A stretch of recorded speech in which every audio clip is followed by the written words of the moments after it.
सोलापुरात वंचित बहुजन आघाडीच्या बंदला चांगला प्रतिसाद मिळताना पाहायला मिळतोय। विद्यार्थ्यांवरील लाठीचार्जचा निषेध यावेळेला वंचित बहुजन आघाडीसह सर्व पालकांनी केलाय।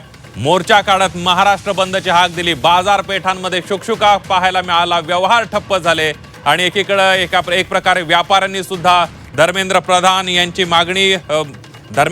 यांच्या राजीनाम्याच्या मागणीसाठी आंदोलनामध्ये सहभागी होत आपल्या भावना व्यक्त केलेल्या। धर्मेंद्र प्रधान यांची प्रतिकात्मक तिरडी सोलापूरमध्ये वंचित बहुजन आघाडीकडून काढण्यात आली। कार्यकर्त्यांकडून जोरदार घोषणाबाजी देण्यात आली आहे।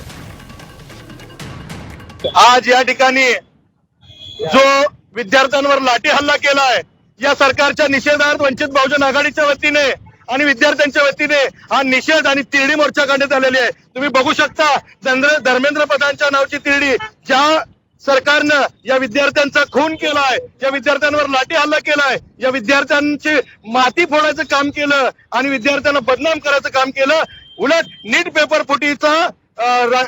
फुटीच्या या गोष्टीला धर्मेंद्र प्रधान नैतिकतेने राजीनामा देणं गरजेचं होतं, पण धर्मेंद्र प्रधानला वाचवण्यासाठी इथलं सरकार, इथलं शासन, इथलं प्रशासन एक हाती विद्यार्थ्यांच्या भविष्याचं नुकसान करू पाहतंय।